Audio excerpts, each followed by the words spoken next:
4월 27일 남북정상회담이 판문점에서 열리죠. 오늘부터 관련 뉴스에 많이 나오는 용어들을 정리해 드릴게요. 첫 번째로 정상회담이 열리는 판문점에 대해 알아봅시다. 남북 분단의 상징 같은 이곳 판문점은 65년 전 임시로 설치된 시설이라는 거 아세요? 한국 영화에 자주 등장하는 곳이기도 하죠.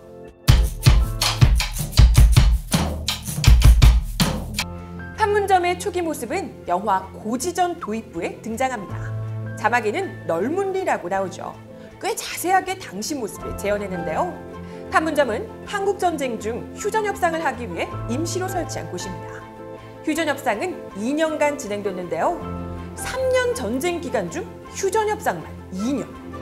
세계 전쟁사에서 보기 드물게 긴 휴전협상이었죠. 처음엔 개성에서 협상을 하다가 중립지역으로 장소를 옮기게 됐는데 그곳이 바로 지금의 판문점입니다. 그전까지 이곳은 허벌판에 4채 초가집만 있었다고요? 그것도 주막집까지 포함해서. 서울에서 개성으로 가는 상인들의 휴식처였다나 봐요. 협상이 시작되면서 이 주막 앞에는 양측이 쓰는 천막과 가건물이 설치가 됩니다. 여기에서 휴전협상이 계속됐고 정전협정도 여기에서 체결됐습니다. 지금은 한 영화에 등장할 수 있을까 싶은 배우 5명, 송강호, 이병헌, 신하균, 김태우, 이영애가 한꺼번에 출연한 영화죠. 영화 제목인 공동경비구역 JSA가 바로 판문점의 다른 이름입니다. 공식 명칭은 군사정전위원회 판문점 공동경비구역.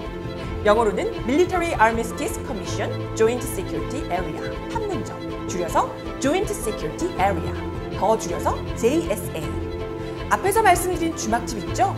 그 주막집을 널문리 가게라고 불렀는데 이걸 한자로 표기한 게 판문점입니다. 당시 중공군 대표들이 회담장을 쉽게 찾을 수 있도록 주막에 판문점이라고 쓰인 간판을 걸어뒀는데 결국 공식 명칭으로 쓰게 된 거죠.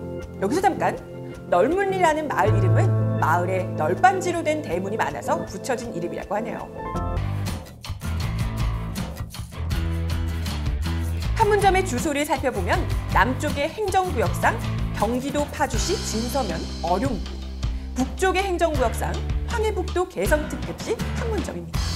서울에서 62km, 평양에서 215km 떨어져 있어요.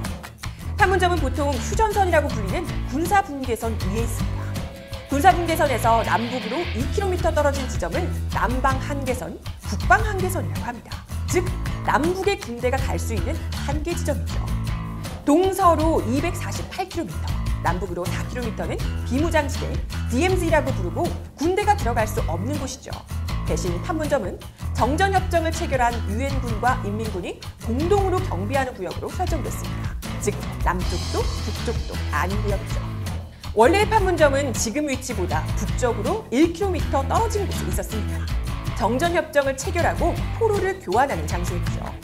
그런데 정전협정 체결 이후에 군사분계선보다 북쪽에 있는 것이 문제가 돼서 1953년 10월 지금의 위치로 이동했다고 합니다.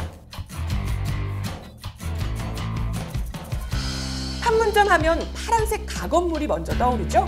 바로 그곳이 판문점 맞습니다. 이 파란색 건물은 목조 건물인데요. 총 3채가 있죠. 입구에는 T1, T2, T3라는 명패가 붙어있는데 T1은 중립국 감독위원회 회의실, T2는 군사정전위원회 본회의실, T3는 실무장교 회의실입니다. 여기서 T는 임시, 템포러리의 약자입니다. 임시로 설치됐는데 65년 동안 계속 임시 상태인 거죠. 이 파란색 건물들 사이에 있는 통로가 남북 대표단이 서로 오갈 때 주로 쓰는 길입니다.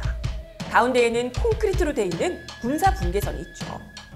파란색 목조 건물들의 남과 북 방향으로 남북 연락소가 들어있는 남과 북의 판문점이 있습니다. 남쪽에는 자유의 집, 북쪽에는 판문각이라고 불립니다.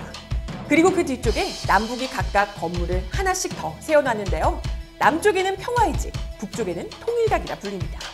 남북회담이 이곳에서 많이 열리죠. 이번 남북 정상회담이 열리는 곳은 바로 남측 지역인 평화의 집입니다. 김정은 국무위원장은 북 지도자 최초로 남쪽 땅을 밟게 되는 것이죠.